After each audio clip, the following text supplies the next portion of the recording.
Okay, this is Joe from joeNYC, and we are doing our Mac Mini Deluxe build. Welcome. The first thing we're going to do is go over our parts list. Parts we're using to make this happen in our mini form factor is by buying a C77N Wi-Fi gigabyte motherboard. The main thing to note here is that the motherboard has the dual UEFI BIOS so that we can emulate the Mac EFI.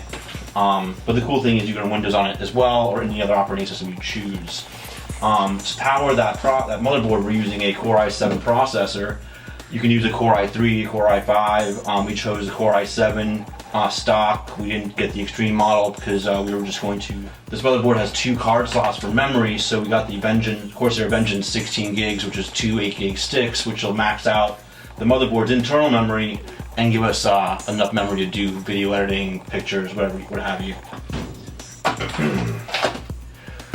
We have a SanDisk Extreme solid state drive as our main boot drive, and that basically will give us extremely fast boot performance as well as read-write performance of over 500 megs a second, which is one of the fastest MLC drives on the market. Our power supply on this thing is going to be a CX600. There's really 1,000 choices on this, but we chose the Corsair to kind of go with the Corsair parts that we're using in this build. And last but not least is our Corsair water cooler, the H55. It's quiet, does what we need it to do. It allows us to overclock what we like to, but we don't have to. And then we have our BitPhoenix case, which we'll show you in the build, and that rounds up our parts list. Okay, this is Mac Mini Deluxe build. I'm going to insert the i7 processor into the motherboard. This is probably the most difficult procedure of the whole build, just because you don't want to mess it up. Because you're really inserting the most expensive piece into the second most expensive piece, and you don't want to have any problems with either of those pieces because they won't take the return if there's any damage to the processor pins. And basically what you need to do is line up. There's a triangle, and the triangle basically lines up from the processor to the die.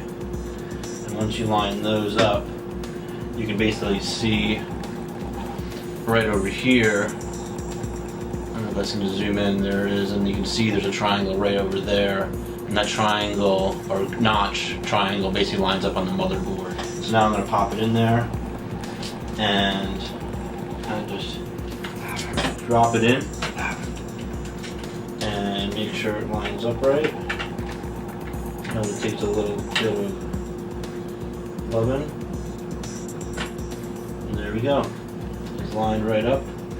Sits in there nice. And we're going to lock it back with our zero insertion force clip, and kind of like a tough little push, but you'll know it's on there and we're good to go. So we're at phase 2 of our Mac Mini Deluxe build, and one of the reasons why we're building it ourselves is for less than $1,000 we can get more or less the power of what $2,000 would buy you in the Apple world, maybe $3,000. So we're saving a good deal of coin, and plus we're getting the satisfaction of building this ourselves.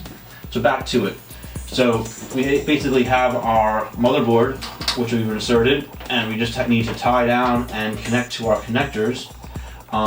We also inserted our water cooler, fan, and radiator, and right now, and our power supply. We've threaded the power supply cables through the grommet holes, and we also inserted memory and mounted the processor.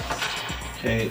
Thank you for all the thumb screws, and we're basically going to pull this off, and it's attached via cable, so we were just going to let that dangle.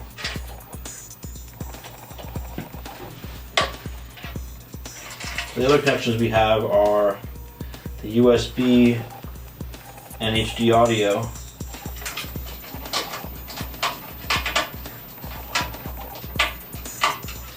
Also, it's good to wrap up the unused cables. All of our cables plugged in. As you can see, we have our SATA cables, power switch, power plug, reset switch, USB 3, USB 2, audio,